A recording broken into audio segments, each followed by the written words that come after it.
Option দুইটা, হয় জুলাই থাকবে নয়তো মুজিববাদ থাকবে। আমরা মনে করি তারা মুজিববাদের দালাল। এই আপনাদের দায়িত্ব। কারণ হাদিফে একটা কথা বলছে, জামাত হচ্ছে আন্ডারগ্রাউন্ডে রাজনীতি করে। তারা একবার সুস্থ চাপ দিবে, তারা সবাই তাদের মধ্যে আন্ডারগ্রাউন্ডে চলে যায়। তার মাধ্যমে এইগুলো পরিচালনা করেছে।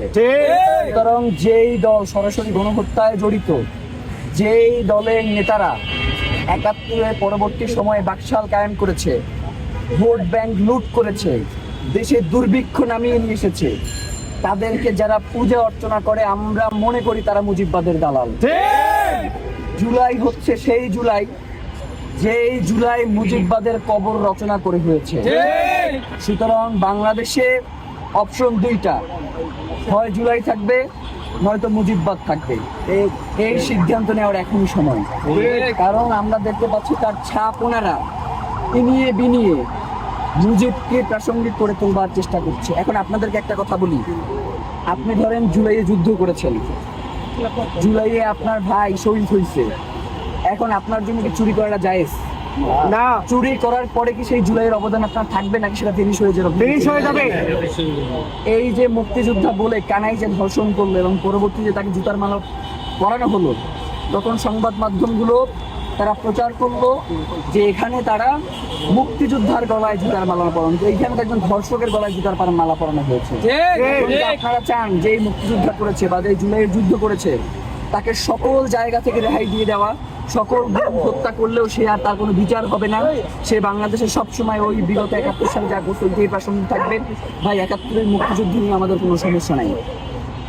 পাকিস্তানের যে স্বৈরাচারী বাহিনী, তার বিরুদ্ধে আমাদের বাংলাদেশের জনগণ ৭১ সালে ঝাঁপিয়ে পড়ে একটা বিজয় অর্জন করেছে, কিন্তু সেই বিজয় জনতার বিজয় ছিল, আওয়ামী লীগের একার বিজয়। আওয়ামী লীগ হচ্ছে এই মুক্তিযুদ্ধকে ছিনতাই করেছে।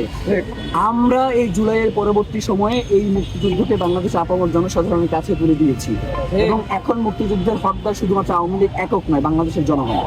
সুতরাং যারা নতুন করে মুজিববাদের বিভিন্ন সিম্বলকে ইউজ করে আওয়ামী লীগ, ছাত্রলীগ সহ যারা গণহত্যা করেছে তাদেরকে বাংলাদেশের রাজনীতি প্রাসঙ্গিক করার চেষ্টা করবে, তাদের বিরুদ্ধে আমাদের জিরো টলারেন্স নীতি।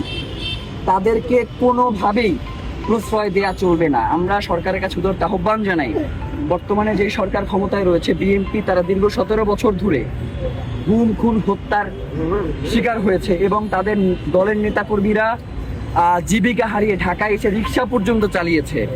তাদের দলে ভোট দেওয়ার কারণে গণধর্ষণের শিকার পর্যন্ত হয়েছে ধানের শীষে ভোট দেওয়ার কারণে। সেই দল এখন ক্ষমতায় এসেছে, তারা যদি তাদের দলের নেতাকর্মীদের দিকে না তাকিয়ে এই মুজিববাদের মতো একটা খুনি সন্ত্রাসী সংগঠনকে আবারও প্রাসঙ্গিক করে তুলতে চায়, তাহলে ইতিপূর্বে তারা যেভাবে আপনার কোমর ভেঙে আপনাকে বিদেশে পাঠিয়ে দিতে বাধ্য করেছে, তারা যে সামনে সুযোগ পেলে এই কাজ করবে না এই নিশ্চয়তা নাই। কারণ হচ্ছে জুলাইয়ের পরে শুধুমাত্র হাসিনা পালাইছে, হাসিনার পুরো রেজিম এখন পর্যন্ত ক্ষমতায় আছে।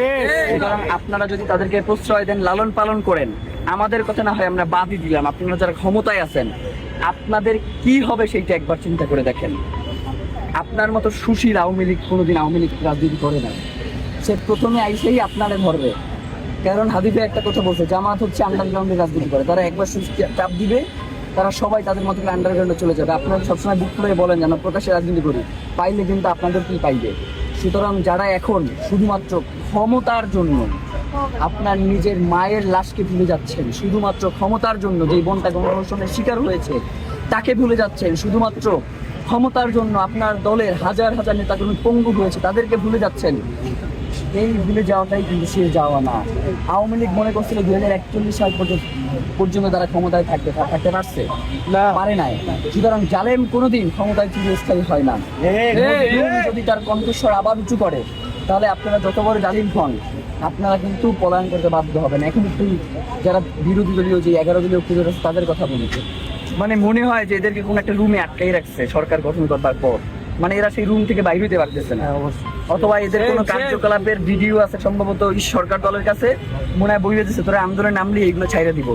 নয়তো বিরোধী দলের যে ভূমিকা থাকার কথা, তাদের তো বিরোধী দলের সবসময় একটা আমরা চিঠি দেখে আসছি যে তারা রাজপথে থাকে।